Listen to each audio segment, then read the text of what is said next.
Alors, exercice pour rajouter non pas deux nombres relatifs, mais plusieurs nombres relatifs. Donc là, on est obligé d'appliquer une certaine méthode, puisqu'on n'a pas le droit d'ajouter plus de deux nombres à la fois. Alors, première méthode, c'est j'applique la même règle qu'on avait vue pour d'autres sommes avec des nombres décimaux, c'est que je regroupe les nombres deux par deux. Alors là, j'en ai 5 dans la première somme, donc je regroupe comme je veux. Donc je peux regrouper les deux premiers et par exemple les deux qui suivent. Attention, quand je souligne mes termes, c'est obligatoire. C'est pas pour faire joli, c'est vraiment pour votre correcteur comprenne quelle opération vous avez fait. Donc il est obligatoire de souligner quand il y a plus d'une seule opération pour savoir laquelle vous allez appliquer. Alors le problème de cette méthode, c'est qu'il y a moins d'étapes, c'est vrai, mais à chaque fois vous êtes obligé de réfléchir à quelles règles. Donc c'est là où l'importance de bien connaître vos règles par cœur. Donc là, dans la correction, je vais redétailler à chaque fois. Bien sûr, vous, cette démarche, vous la faire dans votre tête. Vous êtes obligé de la faire. C'est pas au pif, je le fais comme je le sens. Non, ça marche pas. Donc, plus 2 et plus moins 8. Donc, le premier est positif, le deuxième est négatif, donc ils sont de signes différents. La règle est, je garde le signe de celui qui a la plus grande partie numérique. Entre 2 et 8, c'est 8 le plus grand, donc le premier résultat sera négatif. Ensuite, je soustrais les parties numériques, comme ils sont de signe contraire. De 2 pour la 8, il manque 6. Deuxième opération, moins 29 et plus 13. Ils sont de signes encore une fois différents, négatif, positif.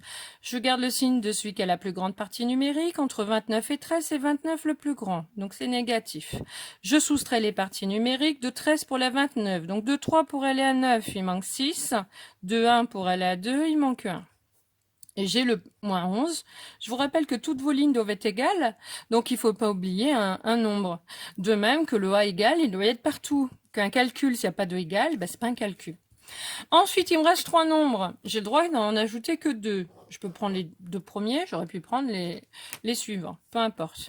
Moins 6 est négatif, moins 16 est négatif, ils sont de même signe, donc on garde le signe en commun qui est moins, et j'ajoute les parties numériques. 6 plus 16, 22. Et j'ajoute plus moins 11.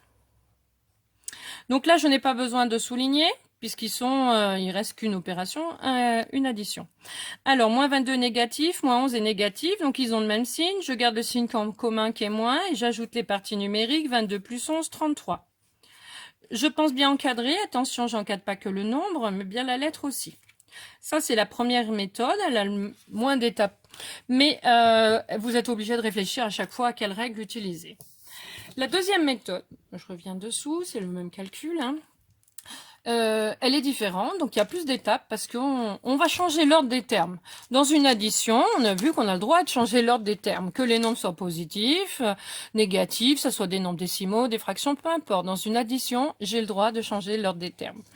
Alors ici, je vais regrouper les termes qui ont le même signe pour pouvoir me différencier en fait les règles. Donc je vais ajouter à chaque fois des nombres qui ont obligatoirement le même signe. Donc, premier nombre, il est positif. Souvent, on vous conseille de mettre les nombres positifs en premier. Pourquoi? Parce que plus tard dans le chapitre, on verra comment enlever ces petites parenthèses-là qui peuvent un peu saouler au début parce que ça fait écrire beaucoup de parenthèses. Et donc, on commencera toujours par les nombres positifs. Donc, c'est bien de prendre de commencer avec des bonnes bases. Ensuite, je cherche un autre nombre positif, celui-là, le plus 13. Ensuite, j'écris les négatifs, donc il y en a 3. Il y a le moins 8, il y a le moins 29 et il y a le moins 11. Donc, je les regroupe deux par deux. Donc, je vais regrouper que les deux positifs. Alors, chez les négatifs, il y en a 3. Je n'ai pas le droit de regrouper tous les 3 négatifs. Même si au niveau du calcul mental, on pourrait le faire. Donc, je vais les regrouper deux par deux. Donc, ici, il est judicieux de regrouper le 11 et le 29, uniquement avec les règles de calcul mental. Alors, comme ils sont de même signe, j'ai simplifié la tâche de mon cerveau. Je sais qu'ils sont de même signe. Donc, la règle est claire. Je garde le signe en commun et j'ajoute les parties numériques. 2 plus 13, 15. Ensuite, le négatif, on le laisse. Et là, on recommence. Ils sont négatifs. Je le sais, ils ont le même signe. Je me suis débrouillée pour qu'ils le soient. Je garde le signe en commun qui est moins, j'ajoute les parties numériques. Donc 1 plus 9, 10, 0 je retiens 1, 2 plus 1, 3, il a retenu 4. Il me reste une somme de 3 nombres. Et je dois regrouper ceux qui sont de même signe parce que j'ai toujours pas calculé tous les négatifs. Vous voyez? Donc je laisse. Ensuite, donc ils sont de même signe obligatoirement, je me suis débrouillée pour que ça le soit. Donc je garde le signe en commun qui est moins, et 8 plus 40, ça fait 48. Et la dernière étape seulement, là je suis sûre qu'ils sont de signes différents, puisque j'ai regroupé tous les positifs d'abord, tous les négatifs à la fin, à côté. Donc forcément à la fin, vous aurez un nombre positif plus un nombre négatif. Donc ils seront de signes différents. Donc j'ai quand même simplifié le problème. Je suis passée d'un exercice où je dois réfléchir à chaque fois quelle règle à j'applique au début toujours la même règle et à la fin l'autre. Donc plus vous simplifiez la tâche de votre cerveau, moins il a à réfléchir et plus il le fera bien et vite, surtout en période de stress comme une évaluation. Alors ici, donc ils sont de signes différents. Je garde le signe de celui qui a la plus grande partie numérique. Entre 15 et 48, c'est 48 le plus grand, le résultat est négatif. Et je soustrais. Alors ici, de 15 pour la 48, alors soit je fais le complément, soit ici je peux faire la soustraction, puisque 8 moins 5, je peux le faire. 8 moins 5, 3. 4 moins 1, 3. On obtient moins 33. J'obtiens exactement le même résultat qu'au-dessus. Normal, c'est le même calcul. Il y a une étape de plus, parce qu'on a changé l'ordre au début. D'accord? Mais après, on s'est simplifié la tâche au niveau des calculs. Donc on n'a pas les mêmes étapes intermédiaires, mais on a le même résultat. Alors maintenant, on va revenir au calcul B. Alors, dans le calcul B, il y a quelque chose de particulier. Donc, je ne vais pas les regrouper bêtement de gauche à droite. Pourquoi? Parce que si je suis malin, je vois qu'ici, j'ai deux nombres. Ils sont opposés. Même partie numérique, médecine contraire. Pourquoi c'est judicieux de les repérer? Parce que la somme de deux nombres opposés, c'est égal à 0. Donc là, c'est judicieux de les regrouper. Donc je vais faire la méthode la plus judicieuse au début, puis on fera après ce qui se passe. Si je vois pas la méthode la plus judicieuse, il y aura moins d'étapes, mais vous verrez que il y aura plus de calculs. Alors, si j'ai repéré ces deux nombres, je change l'ordre de ma somme. On a dit qu'on avait le droit. Je regroupe les deux nombres opposés d'abord. Ensuite, on a dit qu'on regroupait les positifs. Donc j'ai le plus 11 ici. J'oublie pas le plus. Ensuite, j'ai un plus 29. Ensuite, les moins, plus moins 15 et plus moins 8. Là, j'ai 6 nombres. J'ai le droit de les regrouper 2 par 2. Hop là. Donc, deux nombres opposés, la somme fait 0. 0, on rappelle que c'est le seul nombre qui est à la fois positif et négatif, et c'est aussi le seul qui n'a jamais de signe. On n'écrit jamais, ça n'écrit pas. D'accord? Ça s'écrit pas, c'est pas une écriture correcte. Le 0, il s'écrit tout seul. Ensuite, ici, je me suis débrouillée pour écrire les deux nombres positifs, donc ils sont de même signe. Je garde le signe en commun, j'ajoute les parties numériques, 11 plus 29, donc 9 plus 1, 10, 0 je retiens 1, 2 plus 1, 3, il a retenu 4. Ensuite, je regroupe les deux négatifs, ils sont de même signe, je garde le signe en commun, j'ajoute les parties numériques, 15 plus 8, donc ça fait 23. Ensuite, je vais regrouper ceux-là. Alors, je souligne pourquoi, parce qu'il y a le plus 0, mais on sait bien que dans une somme, quand on ajoute 0, on fait rien du tout. Alors, ils sont de signes différents, ce qui est normal avec cette méthode. C'est la dernière étape. Donc, on garde le signe de celui qui a la plus grande partie numérique. Entre 40 et 23, c'est 40 le plus grand, donc le résultat est bien positif. Ensuite, je soustrais les parties numériques. Donc, de 23 pour la 40, il manque combien? Donc, je m'arrête à la dizaine supérieure. De 23 pour la 30, il manque 7. Voilà. Et de 30 pour la 40, il manque 10. On obtient plus 17. Ça, c'est la méthode la plus judicieuse. Donc, on a changé l'ordre des termes. On a regroupé les termes suivant les signes. Voilà. Qu'est-ce qui se passe si j'applique toujours la même méthode sans réfléchir et je regroupe les nombres 2 par 2? On va trouver pareil, mais on va faire beaucoup plus de calculs. Mais ça marche, hein. Donc après, on ne peut pas vous reprocher de ne pas l'avoir vu. Donc là, j'utilise la méthode où je calcule dans l'ordre où ça arrive. Donc je souligne bien quand même pour savoir ce qu'on fait. Ils sont de signes différents. Je garde le signe de celui qui a la plus grande partie numérique. Entre 11 et 17, c'est 17. C'est négatif. On soustrait les parties numériques. De 11 pour la 17, il manque 6. Deuxième opération, moins 15 plus 29. Ils sont tous les deux de signes différents. Donc, je garde le signe de celui qui a la plus grande partie numérique. Entre 15 et 29, c'est 29 le plus grand. Donc, le résultat sera positif. Je soustrais les parties numériques de 15 pour la 29. Alors, de 15 pour la 30, il manque 15. Donc, pour la 29, il n'y en a plus que 14. Dernière opération, ils sont encore une fois de signes différents, plus et moins. Je garde le signe de celui qui a la plus grande partie numérique. Entre 17 et 18, c'est 17 le plus grand, donc ce sera positif. Ensuite, je soustrais les parties numériques. De 8 pour la 17, il manque 9. Ensuite, si je calcule toujours de gauche à droite, donc j'ai 3 nombres, je peux en regrouper que 2. Ils sont de signes différents, moins 6 plus 14. Je prends le signe de celui qui a la plus grande partie numérique. Entre 6 et 14, c'est 14 le plus grand, donc c'est positif. Ensuite, je soustrais les parties numériques, donc de 6 pour la 14, donc de 6 pour la 10, il manque 4, et de 10 pour la 14, il manque 4. Donc ça fait 8. Plus 9. Dernière opération, donc là, j'ai pas besoin de souligner. Hein. Ils sont de même signe, donc je garde le signe en commun, positif, et 8 plus 9, ça fait 17. Donc, sur cet exemple-là, j'ai autant d'étapes. Mais j'ai fait beaucoup plus travailler mon cerveau, puisque j'ai dû réfléchir aux règles à appliquer. Et j'ai fait beaucoup de soustractions. Et les soustractions sont plus coûteuses au niveau du temps et de l'exécution que des additions. Alors que dans la première méthode, on a fait 2 additions et à la fin une soustraction.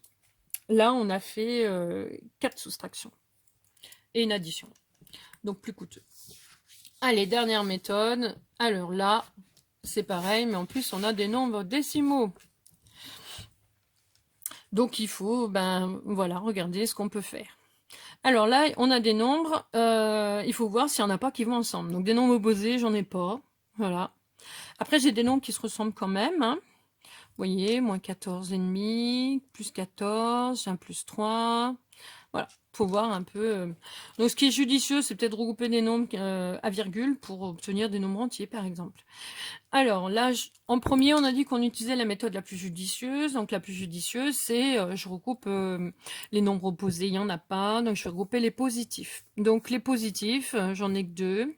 Donc, j'ai le plus 3 et le plus 14. Donc là, il y a plein de possibilités suivant quel nombre vous regroupez. D'accord ? Ensuite, je regroupe les négatifs. Donc, j'ai plus moins 14,5, plus moins 0,5, plus moins 17,5.